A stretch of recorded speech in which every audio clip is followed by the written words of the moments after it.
照你这么说，谁看了他的脚就得娶她。是啊。那好，朕现在就带你去看他的脚。不，国主您就别再折杀小的了。你平常不是很喜欢咬娘吗？小的那只是嘴上消遣罢了，我哪有资格呀？不行，裴厚德。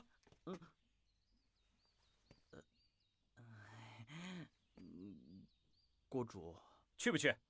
我们不看他的脚，看他的鞋子也可以啊。小的还是不敢去。陪朕去。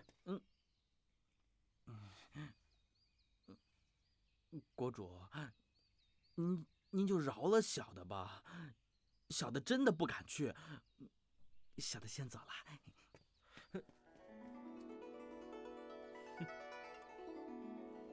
有机关。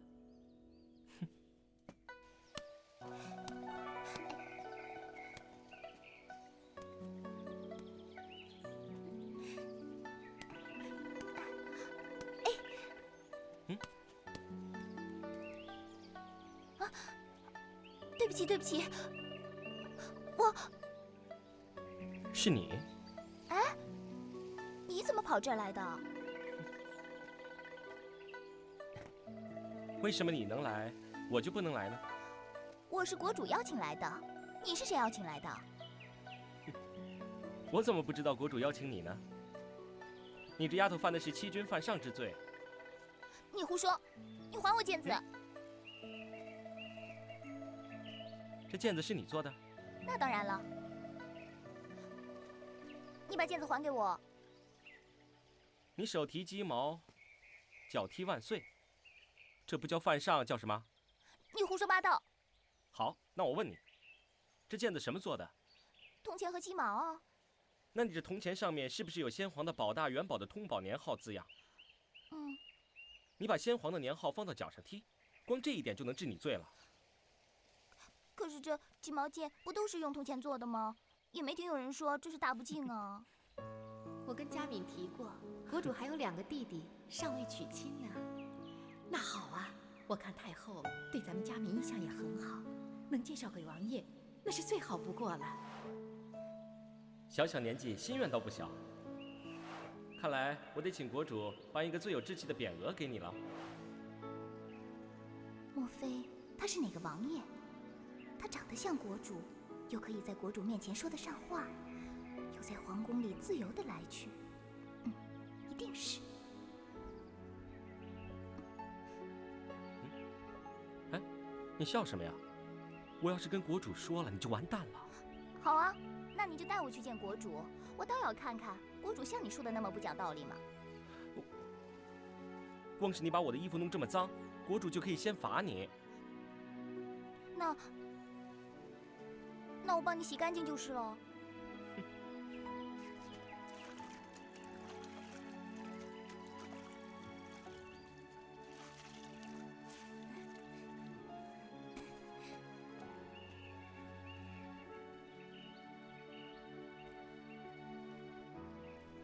这是什么东西啊？这叫木换子，也叫菩提子，你知道吗？佛经里说啊，修行的人要降服凶猛的鬼神，只要砍一根木换子的树枝，念咒加持21遍，就可以降服你身上的鬼神了。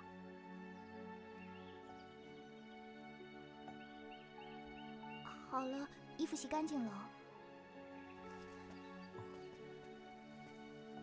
谢谢你把我的衣服洗干净了，没想到你还懂这些。是家里人教我的。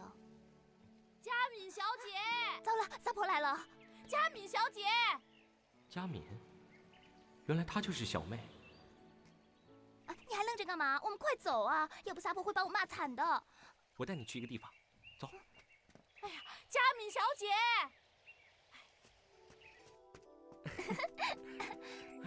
到了这里啊，撒婆就找不到你了。这是什么地方啊？我的画堂。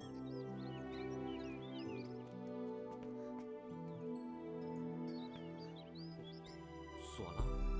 那怎么办啊？上楼。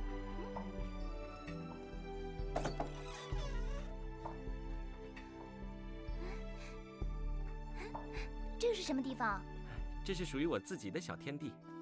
以前我有什么不愉快的事情呢，就跑到这里来画画呀、写字呀。哎，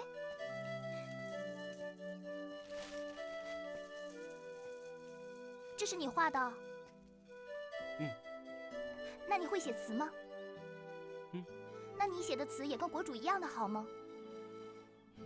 你把我想成谁了？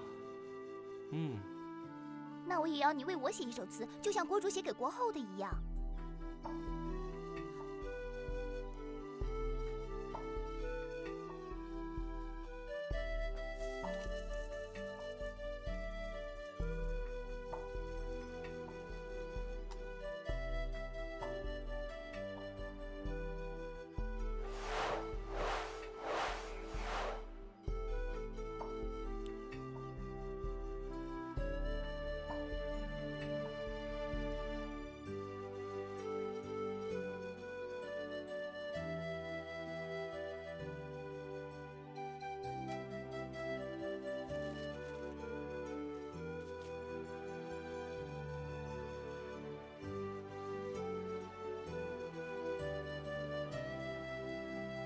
哎，国主，您要上哪儿啊？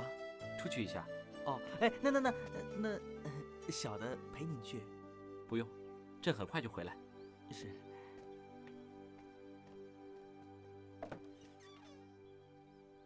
奇怪呀，国主好像变了一个人似的。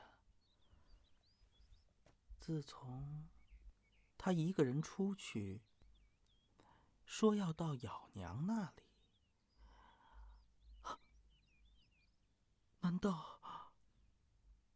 难道他看了咬娘的脚？碧珠有礼了。你就是照顾佳敏小姐的碧珠吗？是。把这个交给她。这是。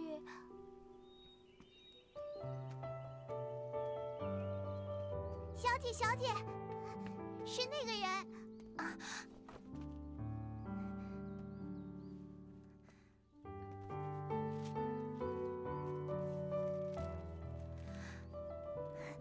红粉面，翠柳钗，间谍飞舞，入怀来，笑溪畔，云鬓香，默然无语，情荡漾。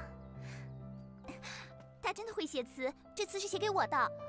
听说他是王爷。嘘，可千万别让撒婆知道啊！是。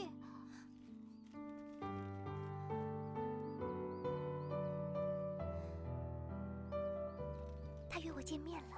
啊，什么时候？晴儿，你找我？是啊，裴公公。裴公公，我问你，我们是不是好朋友啊？当然是啊。哎，你找我来就是为了问这个呀？那我问你什么，你可得跟我说实话呀。我问你，国主她现在心情有没有好一点呢？是不是还像前一阵那样那么不开心呢？不会啊，国主她现在的心情好得不得了啊！真的？真的，我没骗你啊。国主现在的心情好得很，一个人坐着都会笑。那她为什么还不去后宫呢？哎，裴公公，那国主她最近往哪儿走的比较勤呢？其实国主她哪儿都没去。国主她现在她身体有点不太舒服，只有一点点不太舒服。她晚上睡不着觉。得了吧，你刚才还说她心情好呢。国主她的心情确实是好啊，可是她这个身体有一点点不舒服。她怎么了？她牙疼，她牙疼上火。他说这不是病，所以就不用穿太医了。啊，他上火呀？上火。上火？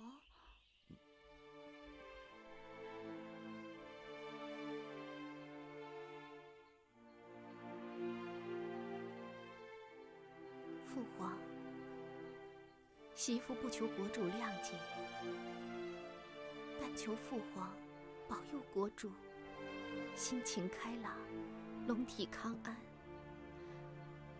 保佑我国泰民安，繁荣昌盛。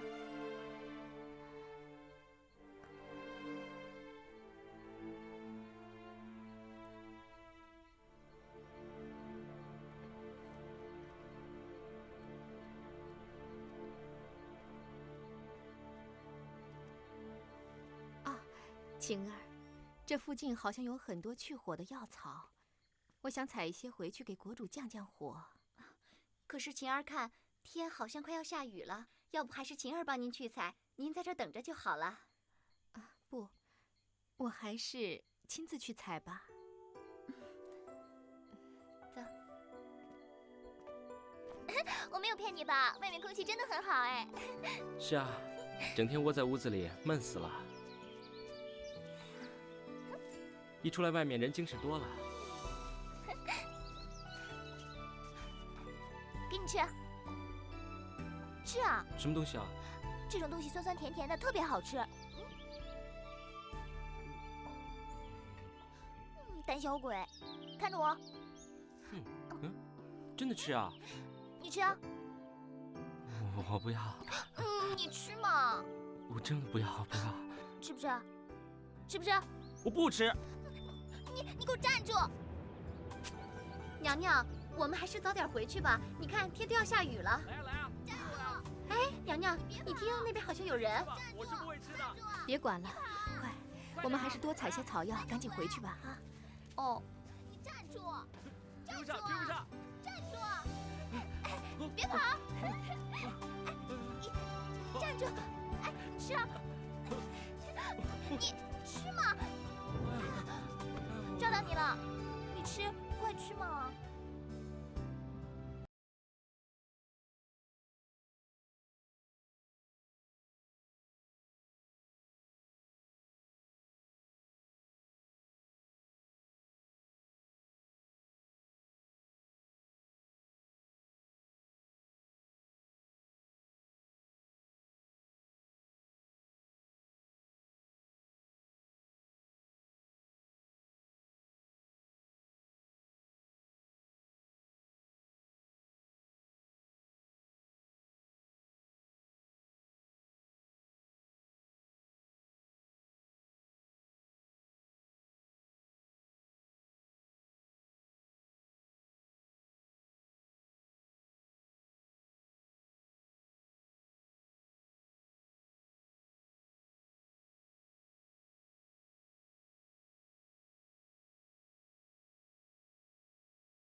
我们去宗庙歇一会儿吧。我看这雨都停了，我们还是回去熬药吧。娘娘，走。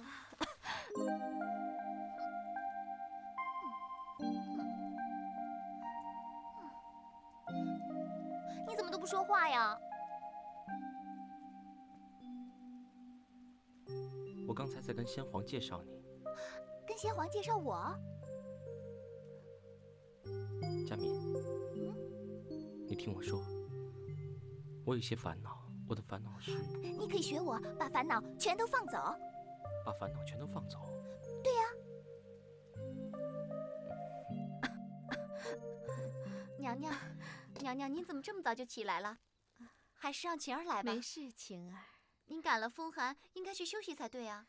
没事没事，最近朝廷有很多心烦意乱的事，我想国主一定心火很旺，赶紧把它熬好了。等国主下了早朝，你就送过去给他喝，也好降降火。娘娘，您对国主这么有心，可是他现在这样误会你，晴儿真替你觉得不值。好了好了，来，你帮我把药送过去。国主今天晚上要是再不来，就真的对不起娘娘了。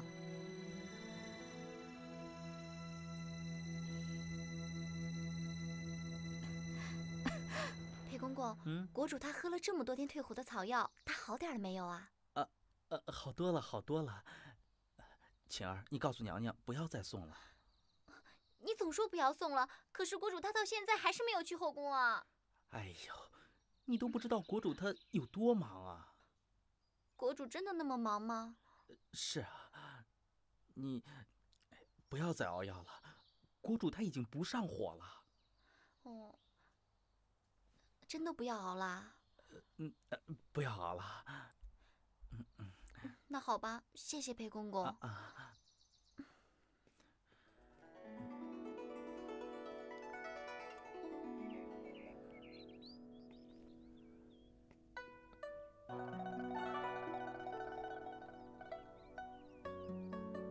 若非仙山的仙女，你怎会闯进朕的心里？你一定是蓬莱仙女，是专门为朕而来。蓬莱苑碧，天台女，画堂骤寝，人无语。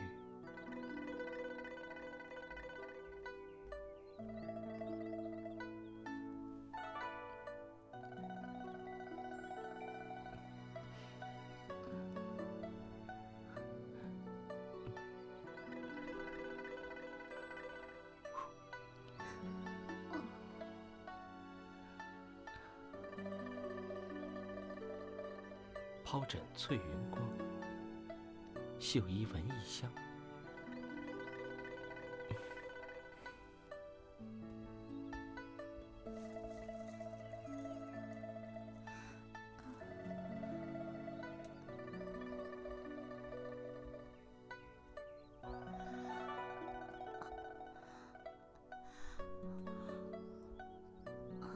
前来诸所动，惊觉荧屏梦。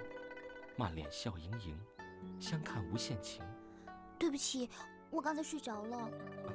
没关系，我也做好一首词。想不到你的才情跟国主一样好。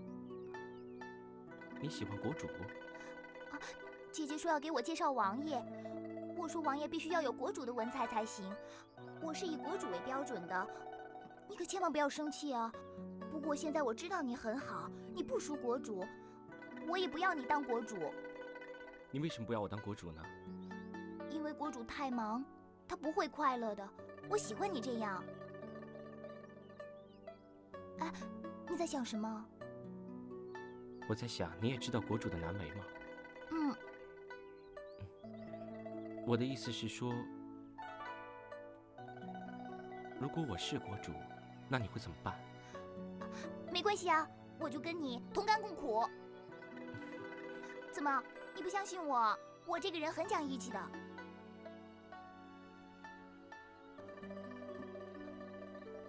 你不是想要放走烦恼吗？可是我没有风筝啊。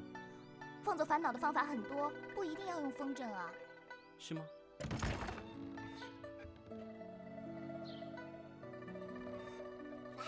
萨婆不在了。萨婆不在啊？那我先出去了。哎，小姐，你要小心啊！如果被萨婆知道，那就……你放心吧，我不会有事的。我先走了。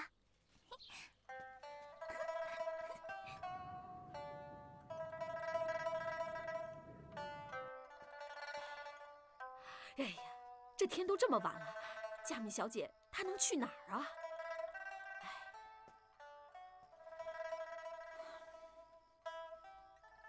哎，你说佳敏小姐去祈福，你怎么没跟着去啊？小姐，她没让我跟啊。她不让你跟，你就不跟啊？你这丫头，你怎么越来越笨呢你？哎，都这个时候了，她能上哪儿去啊？哎，说不定她在娘娘那儿。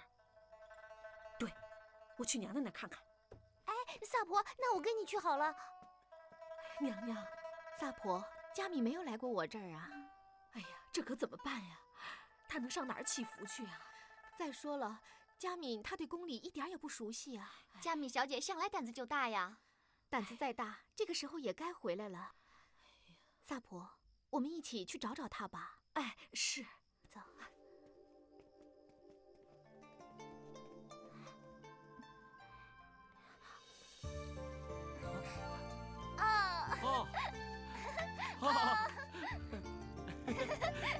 真的把烦恼都放走了？是啊，我们把烦恼都放走了，都放走了。原来这就叫孔明灯啊！我从来都没有玩过。这是三国时候诸葛亮所发明的天灯，听说在当时是用来联络各地驻军和传递信息用的。人家诸葛先生做军事用途的天灯，倒让你拿来帮我把烦恼都放走了。也只有你能想得出来啊。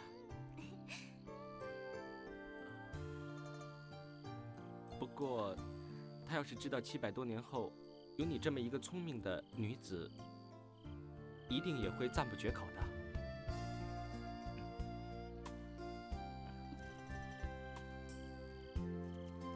哎，娘娘，你看天灯，佳敏小姐一定在那边。没错没错，一定是佳敏小姐放的。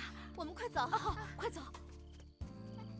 佳敏小姐，我们来找你来了。他们来找我来了，快点，你还是躲起来吧。我会怎么样？佳敏小姐，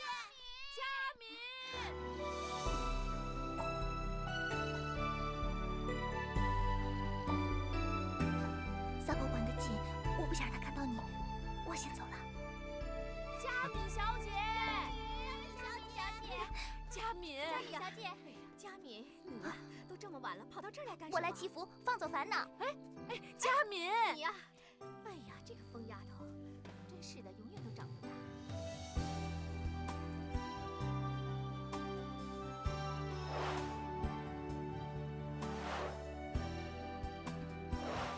你这就像在朕的心上插了一把匕首，你叫朕怎么不痛？那我要你为我也写一首词，就像国主写给国后的一样。国主，酒温好了，让养娘来伺候您吧。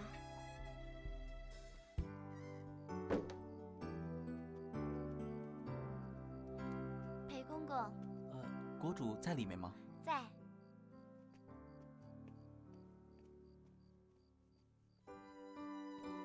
朕心里一烦，就喜欢来你这里喝酒。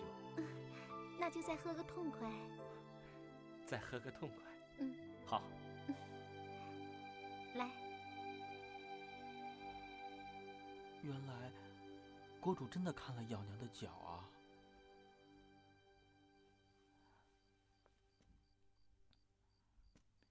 那以后就再也不能随便跟咬娘开玩笑了。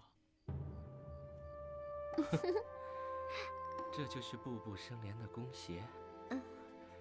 不过是花点脑筋，你就让全场的人为你倾倒。咬娘啊，你真有巧思。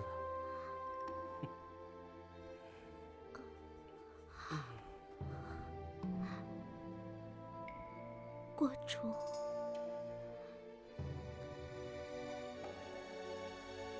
你要抱的人是我吗？还是你心里想着另外一个人？国主，我是咬娘啊。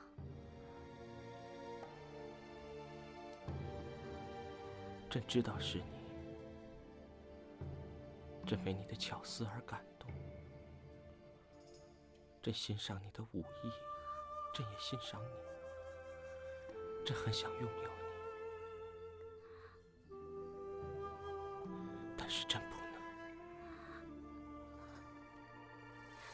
咬娘，谢谢国主的赏识，感谢此生与国主相识。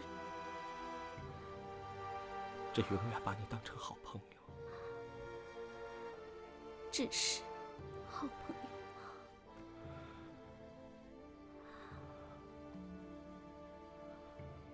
你成熟练达，贴心提己，朕非常非常珍惜你我二人这份情谊，朕舍不得这份情谊变味儿，你明白吗？朕的嫔妃不差你一个，可知己难求。朕要你是朕唯一的红粉知己，你能明白吗？咬娘知道，咬娘爱慕您，可也珍惜与国主的这份情谊，也不希望我们的友谊改变。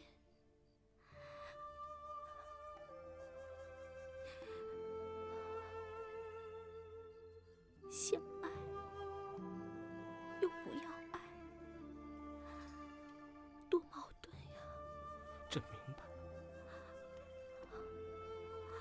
朕明白，明白。国主，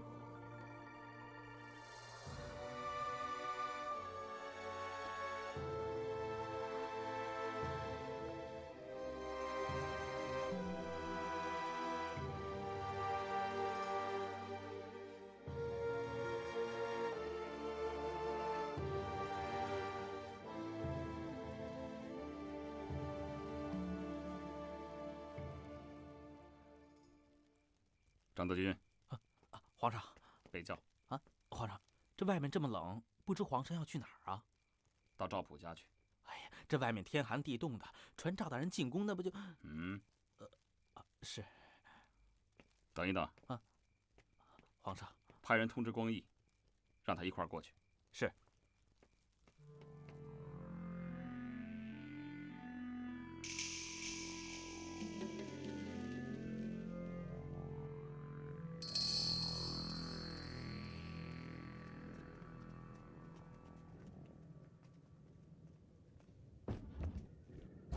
开门！开门呐！谁呀？这么晚了？哟，张公公。皇上要见赵大人。小的这就去禀报。大人，皇上驾到！啊，快！这么晚了，皇上来干什么呀？哎呀，你就快点穿上衣服吧啊，就别问那么多了。来，快点。皇上，皇上，臣接驾来迟，请皇上恕罪。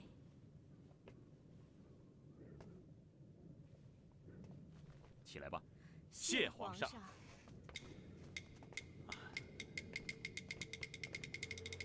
皇上，天寒地冻，有什么事儿您让他们传臣进宫就是了，何须您亲自跑过来呢？没事儿，朕当初浪迹天涯的时候，什么苦没吃过？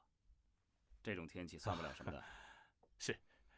哎，你快点去啊，准备几个拿手菜，再烫上热酒，为皇上御寒啊！快去！不必了。嫂夫人，什么菜都不要，今日就属家人聚会。既然天气寒冷，我们就不要辜负这助兴的炉火。你只要切上一些生肉，到时候我们一边烤火一边吃烤肉，这岂不胜过山珍海味吗？朕在登基前呢，赵普跟光义也曾深夜造访过朕的府邸，大家围炉夜谈，是何等有滋味呀！今夜就算是朕深夜回访，咱们三个要好好的围炉畅谈。好，那就按皇上说的办啊！你还不快去啊？好。皇上，大人，开封府尹赵大人来了。哦，快请啊！是。皇上，哎呀，光义兄啊！臣弟参见皇上。你们吃啊！好，谢皇上，谢皇上。有肉分食，有福同享。朕和光义是兄弟，这是不用说了。赵普啊，你也姓赵，咱们这不也是一家人吗？哎呀，皇上，您刚才说了，咱这是家人的聚会啊，不是吗？对。好，来，喝酒。来，好，谢皇上。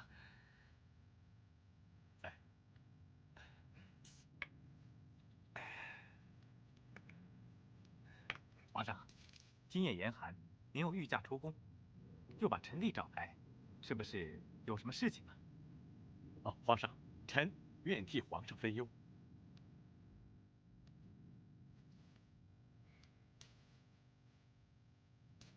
当今天下，列国环绕，一榻之外都是他人。朕白天吃肉都吃不出滋味，到了深夜也是长夜难眠呐。皇上，臣弟知道，您早就有定天下于一尊的雄心壮志。赵普，你平常那么足智多谋，为皇上出主意吧。只怕皇上早就胸有成竹了吧？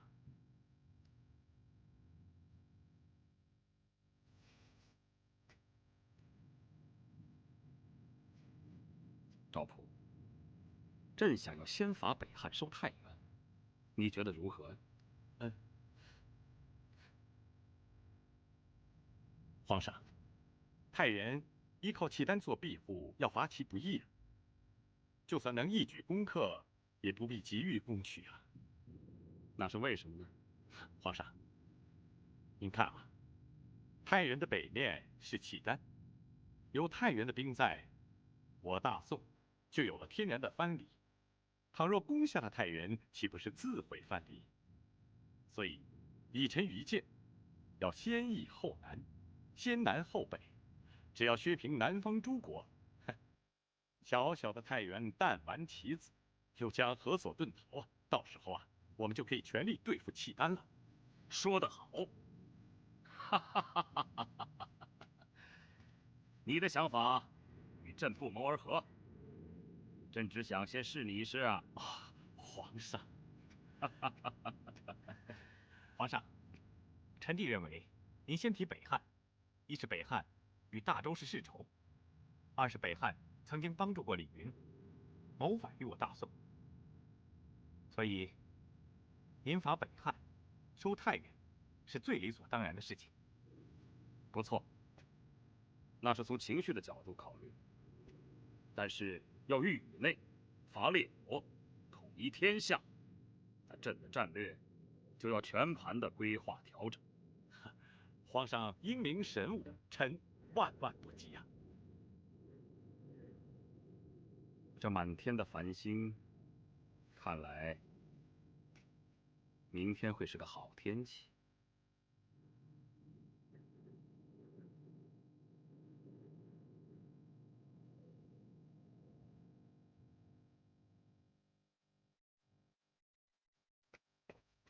皇上，皇后，这么晚了你还没睡啊？臣妾不要紧。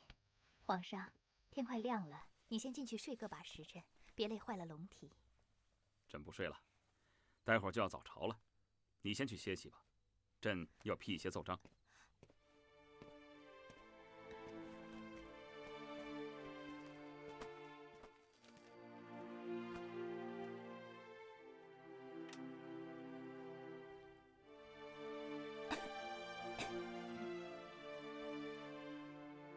皇后，你自己身子不好，要千万当心呢，啊！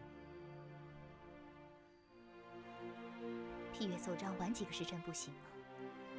哪有这么不爱惜自己身体的？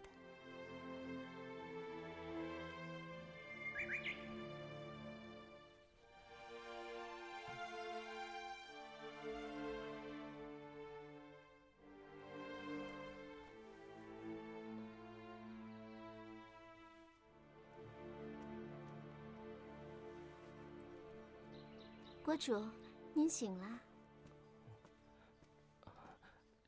朕昨晚喝醉了。国主，我也醉了。那朕没有对你做什么不该做的事吧？朕真的……哎呀，糟糕！朕怎么能这么做呢？朕不该这么做。幺娘，朕……国主，您在说什么？我们什么都没发生。哦，我这就去叫人给您准备早点。幺娘，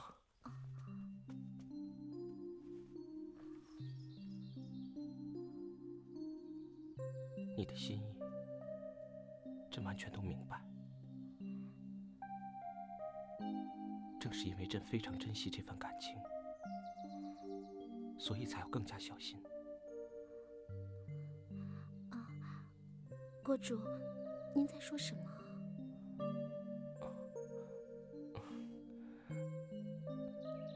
朕是越清醒，对你说的话就越不清楚。那就别说了。那就别说了。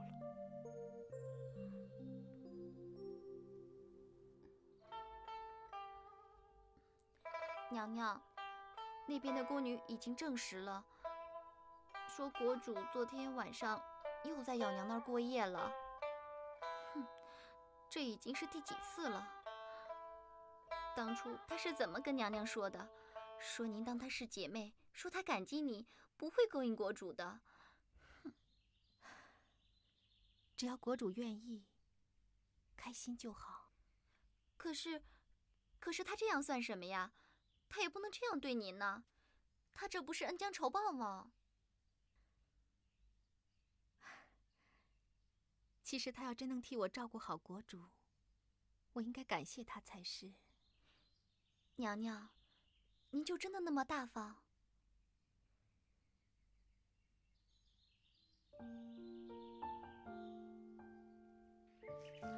娘娘，您误会了，国主她每次来只是来喝酒，但每次一喝就醉。我们没有。好了好了，瑶娘，我没有怪你的意思。身为国主的女人，我没有办法让她开心，倒显得自己很无力。你我情同姐妹，她要是愿意来找你，我当然是希望你能够让她高兴。不是这样的，娘娘，你误会了。我跟国主，我们都知道彼此，我们心照不宣。国主说，他把我当知己，仅此而已。知己？男女之间，并非只有一种感情。我很高兴，我们都谨守分际。娘娘，国主他是有分寸的。是，人生难得一知己，更何况是男女之间，倒是来得更不容易。国主既然那么有分寸，他为什么就不明白，我也是个有分寸的人？娘娘，国主他是个明白人，羞怕的事，他终有一天会想通的。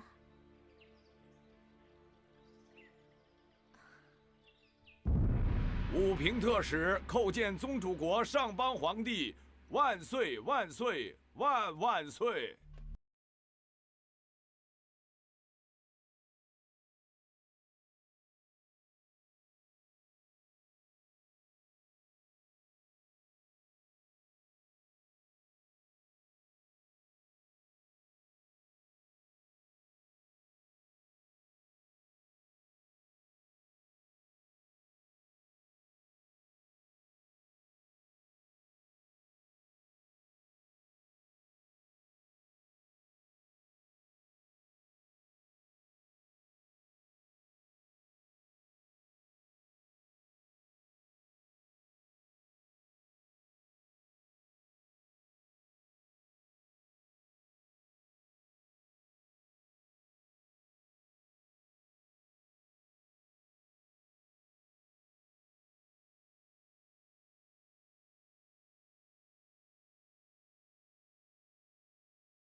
剩下张文表一人。这张文表为人如何？他真的甘心向周保全称臣吗？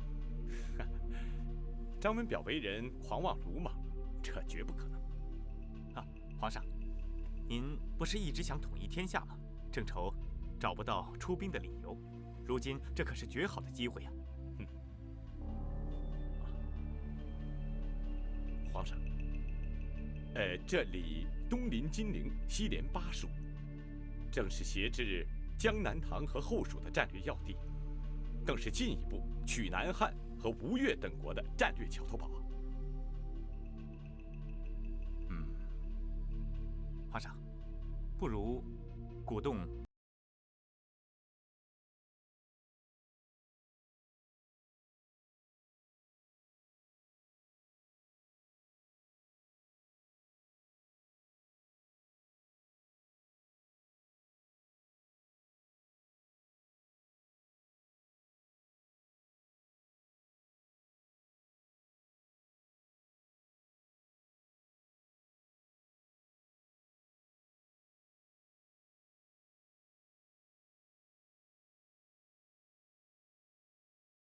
南平之难。如果要出兵讨伐张文表，就必须向南平借道。好，就鼓动张文表反。赵普啊，臣在。你不是说史延德很有脑筋吗？朕就命你带着他到京南安排此事。臣遵旨。老奴萨婆参见国主，恭请国主圣安。萨婆，你是娘家的萨婆？是，奴婢奉我家夫人之命，现在住在凤栖殿服侍佳敏小姐。那佳敏小姐她在吗？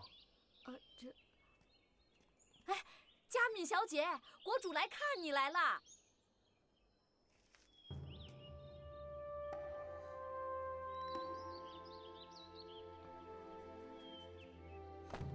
你是国主，你早就知道我是谁，你为什么不告诉我？朕不是故意要骗你，朕只是没有纠正你的误会。你还说，佳敏，朕带你到宗庙去，让你认识朕的列祖和先皇。朕带你到画堂，告诉你这是朕的画堂。朕，你为什么不说清楚？我以为你是王爷，以为是姐姐介绍你来的。我那么高兴，我以为自己找到了理想的郎君，我那么喜欢你，你为什么不跟我说清楚？你为什么不跟我说？我以为你是王爷，以为是姐姐介绍你来的，我那么高兴，我以为自己找到了理想的郎君，我这么喜欢你，你为什么不跟我说清楚？你，佳敏，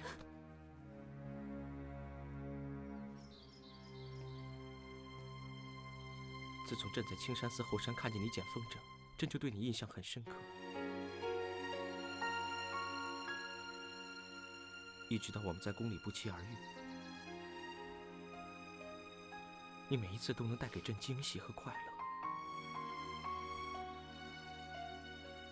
朕知道没有跟你说清楚是朕不对，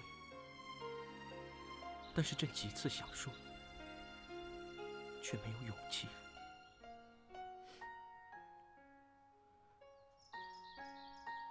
你还记得这首上次朕为你写的词吗？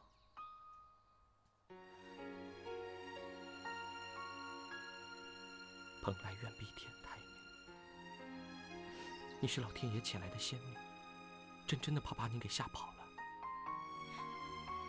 是朕的不对，朕向你道歉。朕以后再也不打扰你了。姐夫，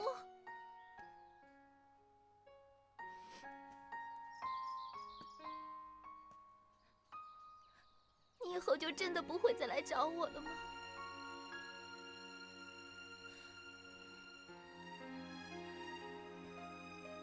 对不起啊。姐夫，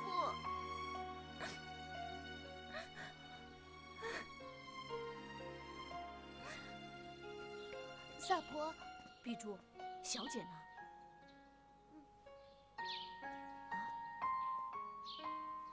上面，佳敏小姐还在上面啊？国主还在跟她讲话呀？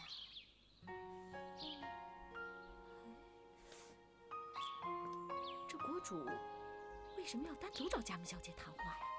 哎，碧珠，是不是佳敏小姐闯了什么祸了？不知道。哎，佳敏小姐，哎呀，佳敏小姐，刚才国主都跟你说了些什么呀？什么都说。我们初次见面，从家里谈到宫里，什么都谈。佳敏小姐，你要记住夫人的话，不要失了分寸啊。哼，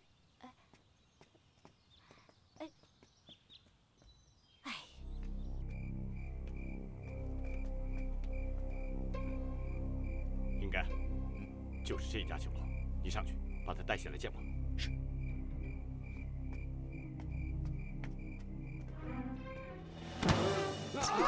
张文表，你下去。干什么？有人要见你。谁啊？赵普，赵福业大人。赵大人，赵大人啊，张大人，我们听说周保全受人唆使，想要除掉你啊。周保全小儿，我没反了他，他倒想除掉我。你甘心臣服于他？哼！既然你不甘心臣服于他，那么反他是迟早的事情。你怎么会不知道他为什么不先下手除掉你？他这么逼我，我还非反不可了。好，我正是代表朝廷来跟你谈这件事情。你反周保全之后，把武平交给朝廷，那么朝廷再反过来把武平交给你，让你来做武平的节度使，你看如何？给我当武平节度使？正是。好，我早就不满向周保全小儿称臣。既然上邦支持，我还有何话说？我答应。那一言为定。一言为定，请朝廷静候我的好消息。好，告辞了。文表请慢走。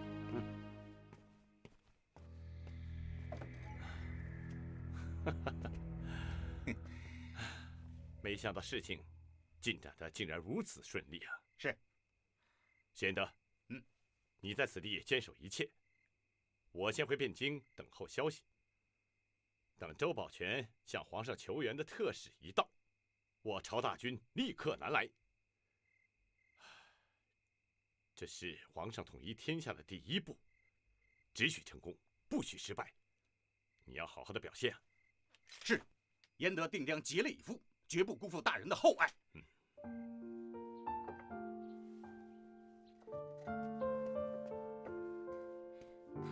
裴公公，谢谢你能把国主给带来，我也给你准备了些吃的，我带你去拿。不用，你不用招呼我。别客气，快走吧。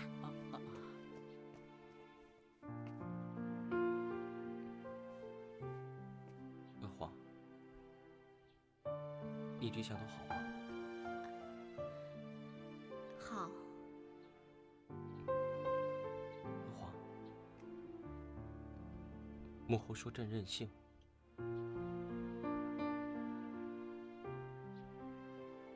朕知道是朕对不住你，可是有些话，过去的就过去吧，不要再说了。既然你现在人都来了，不就代表了一切吗？这段日子，朕一直没有到你这里来，但是朕对你的感情是不会变的。臣妾明白。啊，臣妾还有一件事，小妹佳敏进宫很久了，能否安排时间，让她拜见一下国主？不急，不急，改天。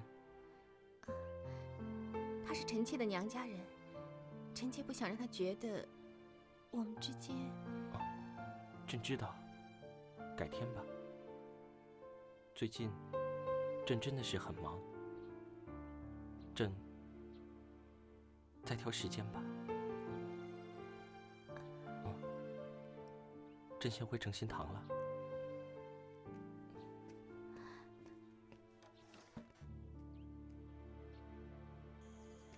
佳敏，国主最近朝政繁忙，但是他是个孝子，他常来向圣尊后请安。也许哪天我们来的时间巧了，就碰上国主了。啊，和姐夫见面，怎么？你紧张啊？我怎么能在姐姐面前和姐夫见面呢？我一急起不露馅儿了。平时你天不怕地不怕，怎么会怕见国主呢？你忘了小时候我们带你玩，那时候你多喜欢国主啊？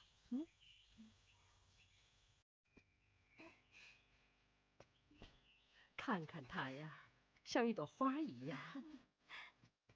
佳敏，哀家看到你心里就高兴。你要常把她带进宫里来玩玩。是，谢谢母后。不过她呀，从小就被我娘惯坏了，臣妾怕他到了宫里不懂规矩。会吗？你母亲可是个中规中矩的人，把姐姐教得那么好，妹妹会没规矩？谢谢圣尊后夸奖。启禀圣尊后，启禀娘娘，青山寺的大师来了，说要与娘娘商量腊八日祈福大会的事。腊八日，就是佛陀成道日。是啊，臣妾倒忘了今天大师会来。那你去吧，把妹妹留下来陪我聊聊天。是，臣妾告退。告诉大师，要为我们烧3天头香，为朝廷祈福。臣妾明白。佳敏啊，在这里你就当成在自己的家一样啊。哎，年轻真好，看到你我才知道，原来我已经是日薄西山，走进人生秋冬的人了。圣尊后，其实每个季节都很美，每个季节都有每个季节的特点，人也一样啊。像我娘，她就是个很好的例子。她对每件事情都充满了兴味和热情，从来都不让自己闲着。是吗？其实保持年轻的心得靠自己。不过我有办法把春天引来。你能把春天引来？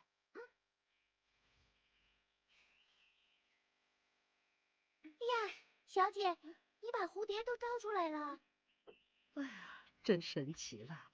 你说你会引来春天，你还真的做到了。来，告诉我，你是不是会什么法术啊？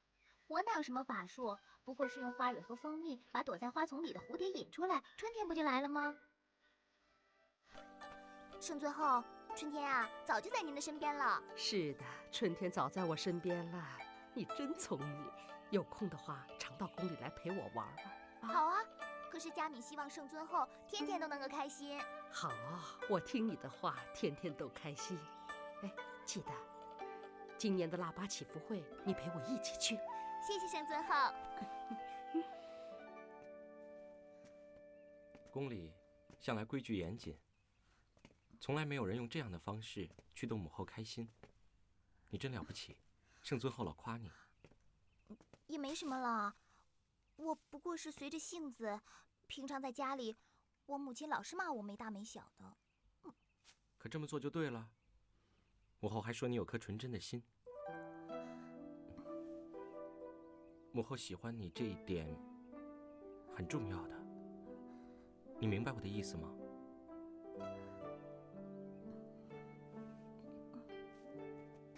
国主，吃点点心吧，是奴婢亲手做的。放着吧。是。是不是我这老婆子想的太多了？为什么这姐夫和小姨妹会有这么多话好聊的呢？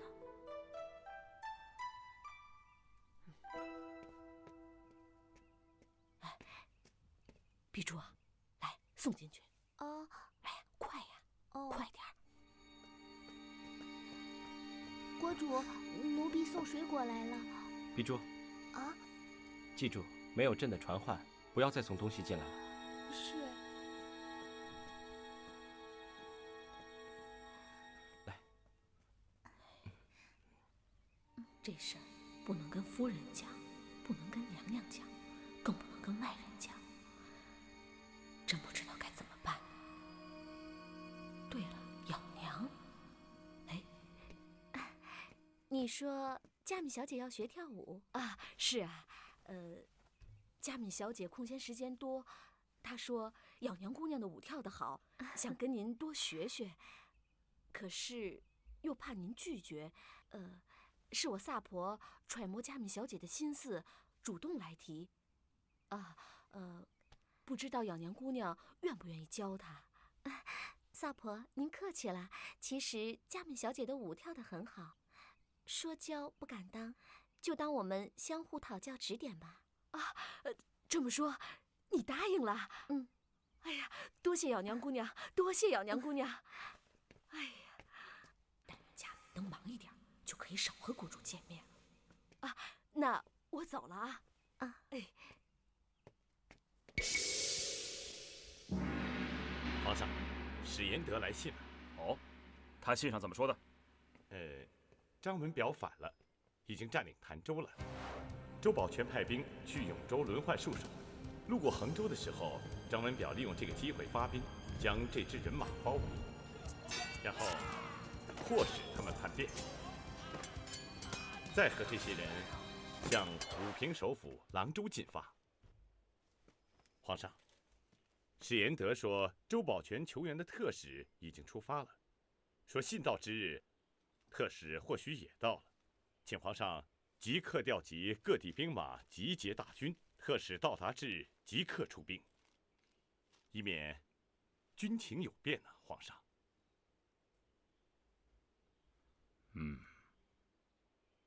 特使那边有没有什么消息啊？皇上，还没有，应该这2日就可到达。去，把周保全的人围住！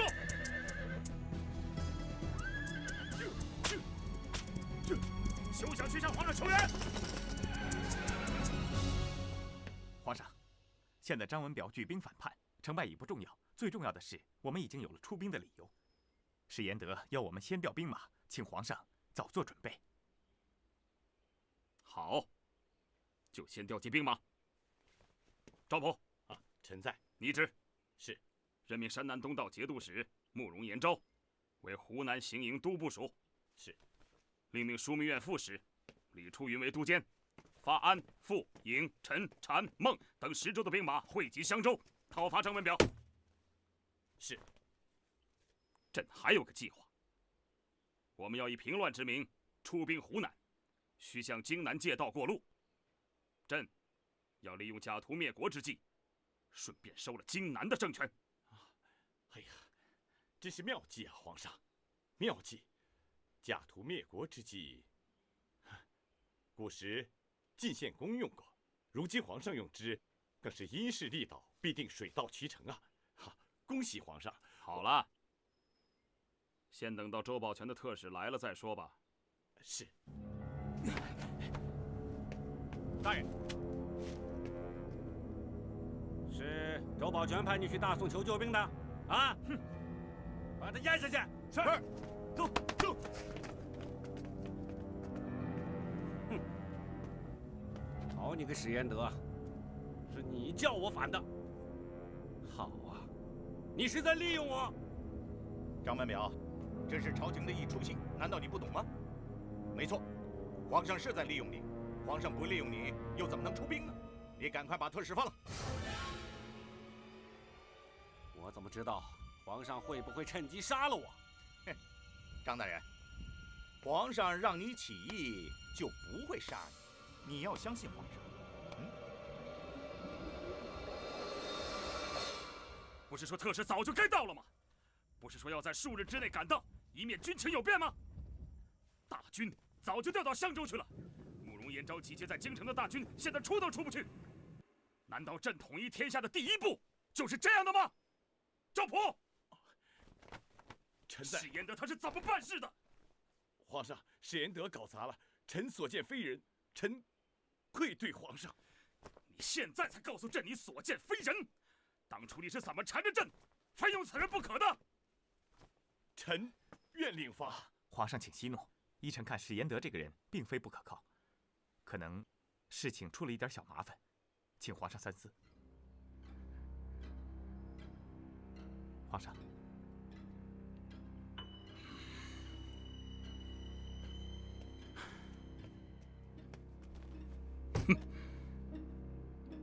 起来吧。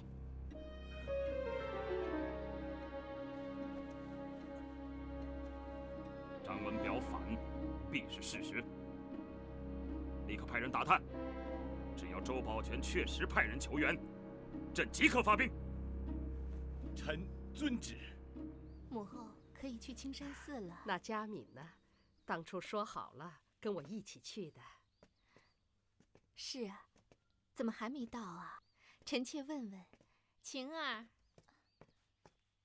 启禀娘娘，萨婆来了。启禀圣尊后，启禀娘娘，佳敏小姐吃坏了肚子，不能去了。什么？吃坏了肚子？快去看看佳敏。哦，是母后。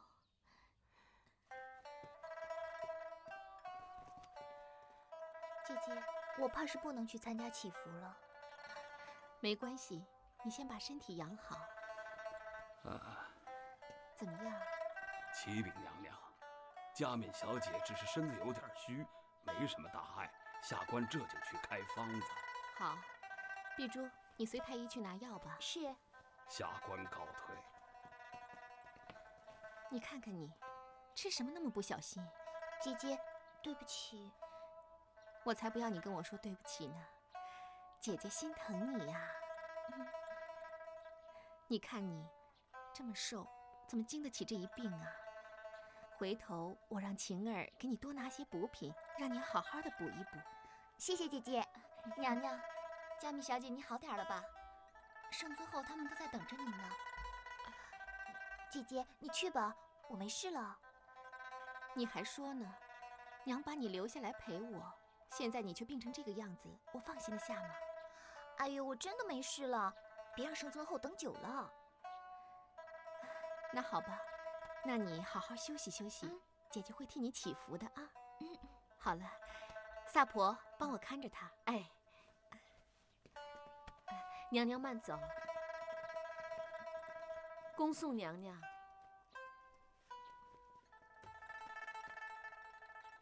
哎，这下好了，去不成了。准备了这么长时间的祭品和祈福文，全都用不上了。萨婆，要不你替我去祈福吧？什么？我去？哎呀，不行不行，你现在还病着呢。哎呀，太医都说没有什么大问题了，更何况还有碧珠可以照顾我。佛陀成道可是大日子，不去岂不可惜了？哎呀，我是想去，可是……那你就去啊！哎，佳敏小姐，我老婆子说话，你别不爱听。这3天呀，后宫里没什么人。我走了以后啊，您的言行一定要自我检点，时时刻刻想着娘娘和夫人，别给自己还有他们惹麻烦。我就知道你在监视我，看你把我说的像什么了。你要是不放心，那就别去了。哎，那我走了。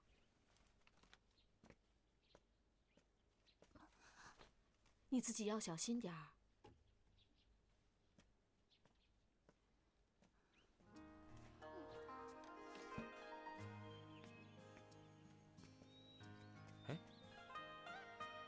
今天后宫的人都到哪里去了？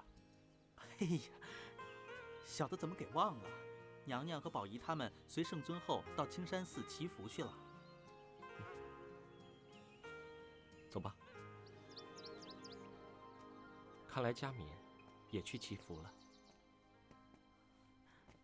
国主，您知道这儿住的是谁吗？就是佳敏小姐，娘娘的妹妹。是吗？啊，就是山上见掉风筝的那个女孩。哎，这个小丫头，我觉得挺有意思的，整天开开心心的，叫人看着就没烦恼。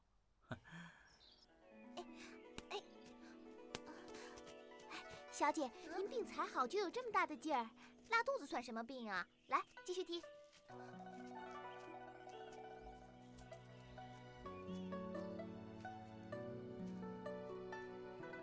佳敏小姐，我老婆子说话你别不爱听。这3天后宫里没有什么人，我走了以后，您的言行一定要自我检点，时时刻刻想着娘娘和夫人，别给自己还有他们惹麻烦。小姐，你不叫住他吗？难得后宫没人。算了，他都没有回头，那你可以叫他呀。不要了，我要他自己回头。